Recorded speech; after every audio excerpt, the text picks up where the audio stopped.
এক অভিশপ্ত গ্রাম যেখানে মানুষ কোনো কারণ ছাড়াই পাখির মতো মারা যাচ্ছে। মুভির শুরুতেই দেখি একজন লোক কবর খুঁড়ছে, আর লাশ দেখে বোঝা যায় অজানা ভাইরাসে আক্রান্ত হয়ে মারা গেছে। পাশে আরও অনেকগুলো লাশ পড়ে আছে, যেগুলো সব তাকেই কবর দিতে হবে। আর দেখা যায় লোকটি নিজেও সে ভাইরাসে আক্রান্ত। তখন সে অদ্ভুত সুরে শীষ দিতে থাকে। 3 জন প্যারামেডিক্স আসে এই গ্রামে অসুস্থ মানুষদের চিকিৎসা করার জন্য।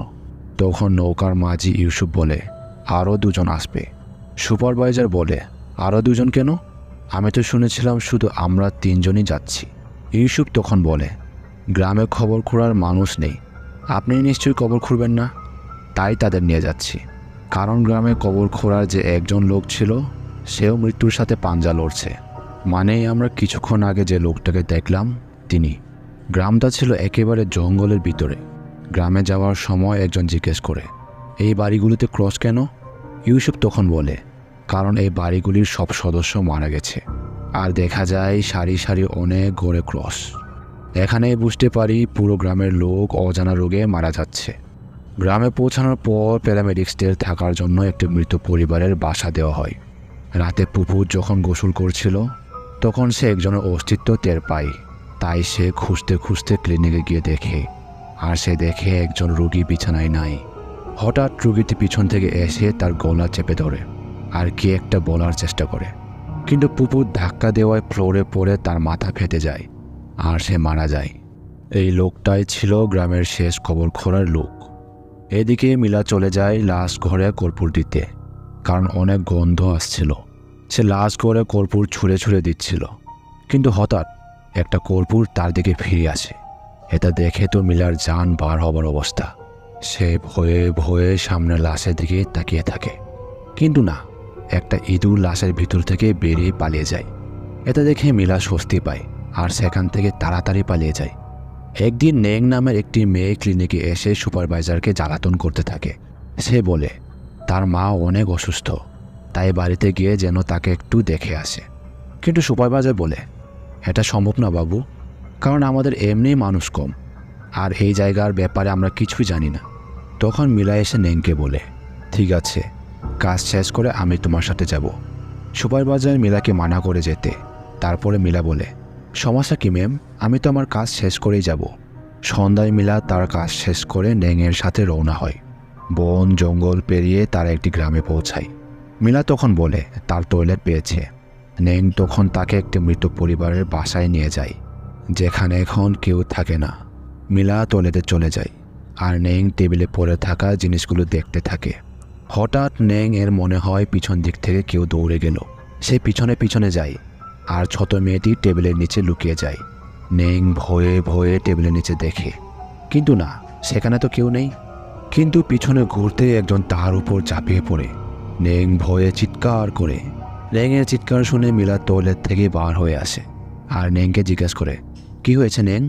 নেং তখন ভয়ে ভয়ে সামনের দিকে আঙুল দিয়ে দেখায়। মিলা দেখে 2টা পা শুধু দেখা যাচ্ছে, পুরো শরীর চাদর দিয়ে ঢাকা।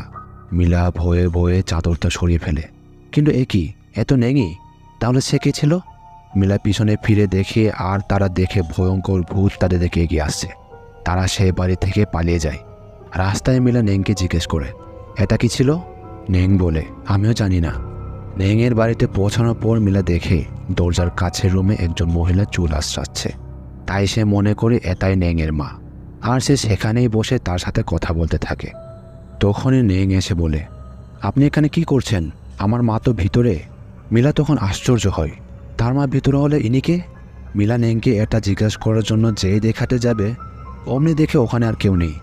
এইদিকে কবর খোঁড়ার 2 জন লোক দেন টয়লেট করছিল, আর শেফ বাইরে কুয়ার পাশে দাঁড়িয়ে মোবাইল নেটওয়ার্ক খুঁজছিল।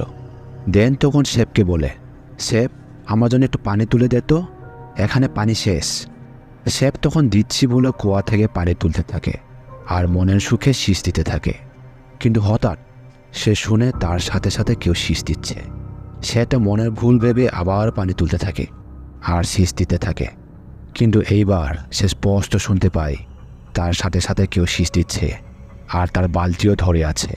তাই সে ভয় পেয়ে দেনকে ডাকতে থাকে, তাড়াতাড়ি বার হও দেন। দেন বলে, কি হয়েছে তোর? তখন একটা ভয়ঙ্কর চেহারা দেনের টয়লেট উকি মারে। এটা দেখে দেনও ভয় পেয়ে যায় আর তারা দুজন ভয় পেয়ে পালিয়ে যায়।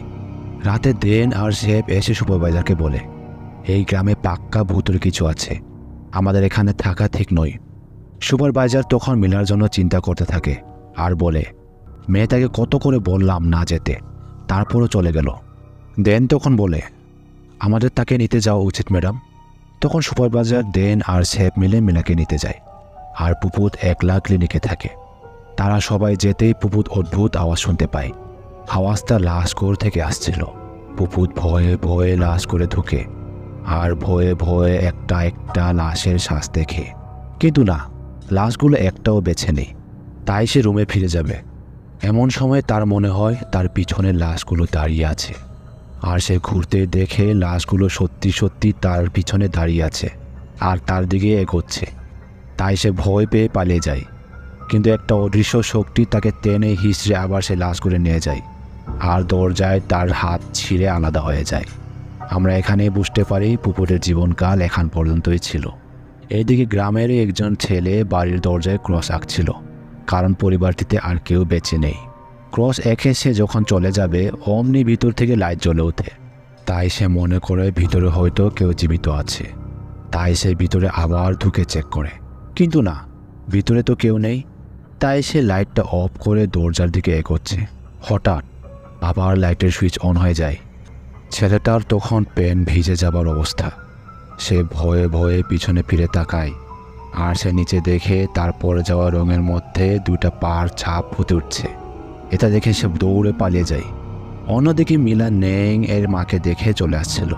তখন নেং ও তার সাথে আসতে চায়, কিন্তু মিলা বলে, তোমার আসতে হবে না, আমি চলে যেতে পারবো। নেং বলে, সন্ধ্যা হয়ে যাচ্ছে, আপনি যেতে পারবেন তো? মিলা বলে, হ্যাঁ পারবো। মিলা তখন টর্চ জেলে জঙ্গলের ভিতর দিয়ে যেতে থাকে, কিন্তু সে একটা রাস্তাতেই বারবার ঘুরতেই থাকে, মানে সে পুরো ঘোলক দাদার মধ্যে পড়ে গেছে। মিলাও এটা একসময় বুঝতে পারে যে সে তখন একটা রাস্তাতেই ঘোরাফেরা করছে। তখনই মিলা দেখতে পায় অনেকগুলো কাপড়ে পেঁচানো লাশ তার চারপাশে দাঁড়িয়ে আছে আর সে দৌড়ে পালাতে গিয়ে পড়ে যায় আর তার হাত ছিলে যায়, কিন্তু লাশগুলো তার দিকে একেবারে কাছে এসে পড়ে আর সে ভয় পেয়ে অজ্ঞান হয়ে যায়। মিলার যখন জ্ঞান ফিরে তখনও সে ভয়ে অস্থির হতে থাকে, কিন্তু দেন বলে, শান্ত হও, এখন তুমি ক্লিনিকে আছো। মিলা পাগলের মতো বলতে থাকে, আমি ভূত দেখেছি, ভূত দেখেছি। দেন তখন বলে, কোথায় দেখেছেন? আমরা তো আপনাকে জঙ্গলে পড়ে থাকতে দেখেছিলাম আর সেখান থেকেই আপনাকে নিয়ে আসলাম। এখানেই বুঝতে পারি দেন সে ওরা ঠিক সময়ে পৌঁছে গিয়েছিল, নয়তো আর একটু দেরি হলেই মিলাও পরপারে চলে যেত। এদিকে শেফ এসে জানায় পুপুটকে খুঁজে পাওয়া যাচ্ছে না। হঠাৎ সুপারভাইজারের চিৎকারের শব্দে সবাই সেদিকে ছুটে যায় আর দেখে পুপুট লাশ করে নিজেই লাশ হয়ে পড়ে আছে আর তার মুখের উপরের অংশ পুরোটা ছিঁড়ে গেছে। পুপুদের মৃত্যুর পর সুপারভাইজার মিলাকেই দোষ দেয়। সে বলে, তুমি যদি আমার কথা না শুনে সেখানে যেতে তাহলে আমাদের তোমার খোঁজে বেরোতে হতো না আর পুপুত এখনও বেঁচে থাকতো। মিলাও তখন বলে, সে আপনার দোষে মরেছে, কারণ আপনি তাকে একলা রেখে গেছেন। আপনি তার সাথে একজনকে তো রেখে যেতে পারতেন। তখন সেখানে শেফ এসে বলে, আমাদের পুপুতকে তাড়াতাড়ি কবর দিতে হবে, নয়তো তার আত্মা শান্তি পাবে না। পুপুতকে খবর দেওয়ার পর সুপারভাইজার শেফকে বলে ইউসুফকে খবর দিতে, তারা যত তাড়াতাড়ি সম্ভব এখান থেকে চলে যাবে। সেদিন মাঝরাতে শেফের ঘুম ভেঙে যায় আর সে শুনে দরজায় কেউ ধাক্কা দিচ্ছে। দরজা খুলে সে দেখে পাশেই দেন হাসি মুখে কাজ করছে। তাই সেও দেনের পাশে বসে গল্প করতে থাকে, কিন্তু পাশ ফিরতে সে দেখে দেন নেই। তাই সে ভয় পেয়ে রুমে ঢুকে যায়, কিন্তু রুমে ঢুকেও সে দেখে তার নিজের লাশ বিছানে পড়ে আছে। তখন সে ভয় পেয়ে পালিয়ে যায় আর দেনের কাছে গিয়ে বলে, আমরা এখনই চলে যাব, এখানে এক মুহূর্ত আর থাকবো না। কিন্তু দেন তাকে শান্ত হতে বলে আর বলে, আমরা ইচ্ছা করলে এখান থেকে বেরোতে পারবো না, কারণ এখান থেকে বার হওয়ার রাস্তা একমাত্র ইউসুফ জানে, আর এই জঙ্গল পার করতে পারলেও নদী কীভাবে পার হবে? শেফ সেই রাতে কুয়োর পাশে গিয়ে নেটওয়ার্কের জন্য চেষ্টা করতে থাকে। তাই সে কুয়োর উপর উঠে নেটওয়ার্ক ধরার চেষ্টা করে। এক সময় সে নেটওয়ার্ক পেয়ে যায় আর ইউসুফকে তাড়াতাড়ি আসতে বলে, কিন্তু তার মোবাইলটি হাত ফসকে কুয়ার ভিতরের বালতিতে পড়ে যায়। তাই সে অনেক কষ্টে মোবাইলটি তুলে কুয়ার ধারে বসে আবার কথা বলতে থাকে। তখনই একটা লাশ পিছন দিক থেকে তাকে কুয়ার ভিতরে টেনে নিয়ে যায়। এই দিকেই সুপারভাইজার ক্লিনিক থেকে একলাই বের হয়ে পড়ে, কারণ শেফ তাকে বলেছিল ইউসুফ কালকে আসতে পারে। আর দেন ও মিলা বুঝতে পারছিল না তারা কি করবে। তখন তাদের সাথে নেংয়ের দেখা হয়। সেও ভয় পেয়ে পালিয়ে এসেছে। তখনই তারা খেয়াল করে তাদের পিছনে অনেক লাশ দাঁড়িয়ে আছে। তারা তখন জীবন বাঁচাতে পালাতে থাকে, কিন্তু পালানোর সময় দেন পড়ে যায় আর লাশগুলো তাকে একটি কবরে টেনে নিয়ে যেতে থাকে। মিলা এবং নেং তখন জান প্রাণ দিয়ে দেনকে বাঁচানোর চেষ্টা করছে, কিন্তু দেন বুঝতে পারে তাদের এই চেষ্টা বৃথা। তাই সে তাদের বলে, আমাকে ছেড়ে দাও, তোমরা নিজের জীবন বাঁচাও। কিন্তু মিলা বলে, বাঁচলে আমরা একসাথে বাঁচবো আর মরলে একসাথে, তুমি আশা ছেড়ো না। তখন দেনের নজর পড়ে কবর খোঁড়ার লোকের সেই ডায়েরির উপর। সে বলে, মিলা, ডায়েরির পিছনের অংশটি পড়ো তাড়াতাড়ি। আমরা অনেক বড় ভুল করে ফেলেছি। আমরা এই গ্রামের কবর দেওয়ার রীতি পালন করিনি, তাই লাশগুলো কবর থেকে উঠে আসছে আর মানুষ শিকার করা শুরু করেছে। তখনই লাশগুলো দেনকে কবরে টেনে নিয়ে যায় আর নেং দৌড়ে গিয়ে ডায়েরির পিছনে মন্ত্রটা পড়তে থাকে। মন্ত্র পড়া শেষ করার সাথে সাথেই সব লাশ গায়েব হয়ে যায়। দেন মারা গেছে ভেবে মিলা কান্না করতে থাকে, কিন্তু কিছুক্ষণ পর দেন কবর থেকে উঠে আসে। এই ঘটনার কিছুক্ষণ পরে ইউসুফ সেখানে ডাকতে ডাকতে চলে আসে আর মিলা দেন নেংকে নিয়ে যায়। যাওয়ার সময় মিলা ইউসুফের বোর্ডে একটা লেখা দেখতে পায়।